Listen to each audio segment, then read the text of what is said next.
Hello, नमस्ते, सत श्री अकाल और आज की गॉसिप में आप सबका स्वागत है।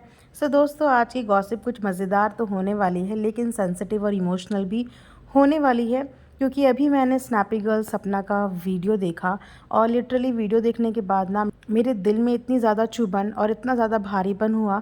तो मैंने सोचा क्यों ना आज मैं आप सबके साथ आके ये चीज़ें शेयर करती हूँ, क्योंकि आप भी कहीं ना कहीं मेरी इस फीलिंग से जुड़े हुए हो, मेरी फैमिली का हिस्सा बन चुके हो और आप में से बहुत से लोग सपना को बहुत ज़्यादा प्यार करते हैं, उसके लिए बहुत ज़्यादा दुआएं करते हैं। तो आप सबको भी इसका हिस्सा बनना ज़रूरी है। कभी तो ये दुनिया तकलीफ़ देती है, कभी अपने तकलीफ़ देते हैं और कभी तो भगवान खुद भी तकलीफ़ दे देता है। तो यही सब कुछ हो रहा है सपना के साथ। वो बार बार हिम्मत जुटाती है और बार बार फिर टूट जाती है, क्योंकि दुख इतना छोटा नहीं है, दुख बहुत ही बड़ा और शायद बहुत ही गहरा है, जो शायद ज़िंदगी लग जाएगी लेकिन ये दुख ना उसकी ज़िंदगी से कभी जाएगा ही नहीं। क्योंकि दुख से जाने के लिए इंसान को एक अलग मोटिव चाहिए होता है, एक अलग जगह चाहिए होती है, एक अलग एटमॉस्फेयर चाहिए होता है, लेकिन वो अभी भी उन टॉक्सिक रिश्तों के बीच में घिरी हुई है, जो टाइम टाइम पर उसको चुभन देते हैं, टाइम टाइम पे उसको दर्द देते हैं, टाइम टाइम पे उसका इस्तेमाल करते हैं और टाइम टाइम पे कहीं ना कहीं उसको रुलाते हैं।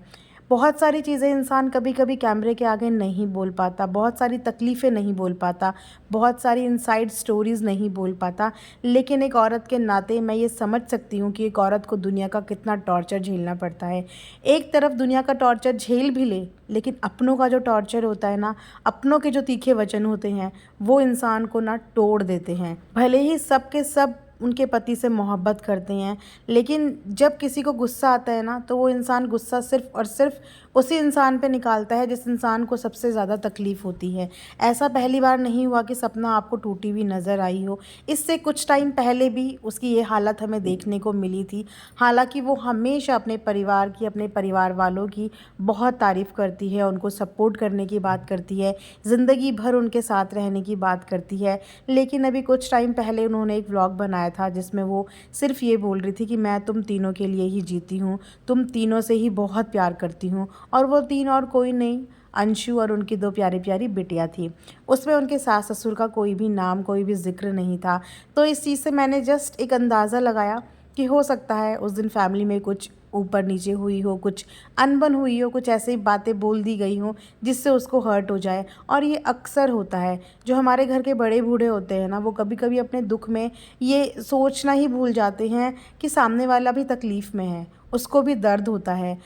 तो होती हैं परिवार में ये सब चीज़ें, नॉर्मल हैं, लेकिन इसका मतलब ये नहीं कि उनके माता पिता का दुख भी कम है। लेकिन ये चीज़ें चलती रहेंगी और शायद ज़िंदगी भर चलती रहेंगी, क्योंकि औरत के साथ ना ये सब चीज़ें जुड़ी हुई ही होती हैं। लोगों को लगता है कि औरत बहुत स्ट्रांग है, हमारे तीखे वचन सह लेगी, छोटे छोटे बच्चों को पाल लेगी, तो इसको जितना वार कर सकते हो इस पर वार करो। अक्सर होता है, यही होती है ज़िंदगी, कभी खुशी कभी गम। इसीलिए जब सब कुछ अच्छा होता है तो सब कुछ प्यारा लगता है, और जब किसी ने थोड़ा सा भी कुछ बोल दिया होता है तो उस दिन इंसान बुरी तरीके से टूट जाता है, बिखर जाता है, उसको अपना अगला पिछला सब कुछ याद आ जाता है। अभी तो अपने दुख से संभली भी नहीं थी कि उनकी जेठानी की एंट्री होती है, उन्होंने भी बहुत उद्यम मचाई, किस किस तरीके की उन्होंने बातें नहीं करी, बिलो द बेल्ट जाके उन्होंने एलिगेशंस लगाए, इतने एलिगेशंस कि ऐसे एलिगेशन सुन के शायद किसी के सीना फट जाए, कान फट जाए। और बस क्या मैं बताऊं, फिर जैसे तैसे उनकी मजबूरी रही या उनको रियलाइजेशन हुआ, जो भी हुआ, उन्होंने माफ़ी मांगी, ये बहुत अच्छी चीज़ उन्होंने करी। और उसके बाद वो बैक स्टेप होके वापस से अपनी लाइफ में बिज़ी हो गई। लेकिन चीज़ें सुधरी नहीं हैं, चीज़ें अभी भी बहुत ज़्यादा कॉम्प्लिकेटेड हैं, चीज़ें बहुत ज़्यादा छुपाई जा रही हैं, दर्द बहुत ज़्यादा छुपाया जा रहा है, जस्ट अपनी फैमिली पे कोई भी आँच ना आने के लिए। वरना जिस तरीके से सपना रोती है ना, यकीन मानो ऐसा लगता है मुझे कभी कभी कि मैं उसकी सारी आँखें और उसका दिल पढ़ रही हूँ, कि वो इस समय क्या सोच रही है, वो इस समय क्या फील कर रही है, उसके साथ इस समय क्या हो रहा होगा। अगर हम एक इन्फ्लुएंसर की बात करें तो सपना यूट्यूब में ना इन्फ्लुएंसर्स के लिए मिसाल है, कि एक औरत जिसके साथ ज़िंदगी ने सबसे बुरा किया, ऐसी 2 बार दुर्घटनाएं उस औरत के साथ हुई, और उसके बाद भी वो आज सर उठा के, सारे गम को छुपा के अपने बच्चों के लिए आगे बढ़ रही है। ऐसी परिस्थितियों में तो लोग टूट के बिखर जाते हैं, लेकिन वो लड़की डे बाय डे और स्ट्रांगली हम सबके सामने आ रही है। तो लोगों को उससे ये सीख लेनी चाहिए कि ज़िंदगी में कितनी भी तकलीफ़ें आए ना, कभी हार नहीं माननी चाहिए। कभी अपने लिए और कभी अपनों के लिए हमें हमेशा जीना पड़ता है, खुश होना पड़ता है, मुस्कुराना पड़ता है। बहुत से लोग उसके फ़ैशन को लेके भी कमेंट्स कर रहे हैं। बहुत से लोग कह रहे हैं अभी तो इतना टाइम भी नहीं हुआ, ऐसा करने लगी, वैसा करने लगी। अरे! ऐसा सब करने से उसका माइंड डाइवर्ट होता है। उसको शायद कहीं न कहीं सुकून मिलता है और सबसे ज़्यादा सुकून उसे देख के उसके बच्चों को मिलता है। तो हर एक औरत को ना अपने तरीके से जीने का हक़ है।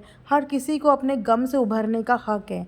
गम टाइम, तारीख़ या दिन नहीं देखता कि आज इतने दिन हो गए, आज इतने महीने हो गए, अब मैं सेलिब्रेशन कर सकता हूँ। एक पल, अगर 24 घंटे में एक पल के लिए आपको थोड़ा सुकून आया और आपको मन किया कि आज मैं ये पहनूं, तो क्या आप वो चीज़ पहन नहीं सकते?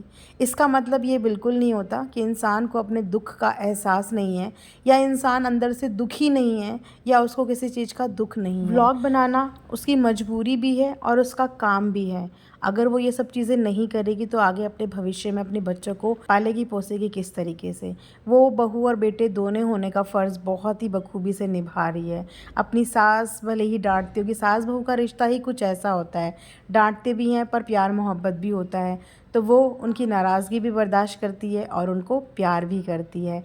इसी तरीके से पूरे घर को संभाल रही है, तो आप लोग प्लीज़ उसको सपोर्ट करो, उसका सहारा बनो, उसको डीमोटिवेट मत करो। उसको क्या, उसकी जैसी कोई भी औरत, जो इंसान इस दुनिया में तकलीफ़ में है, दर्द में है, उसको और दर्द मत दो। अगर आप उसका दर्द बाँट नहीं सकते ना, तो उसका दर्द बढ़ाओ भी मत।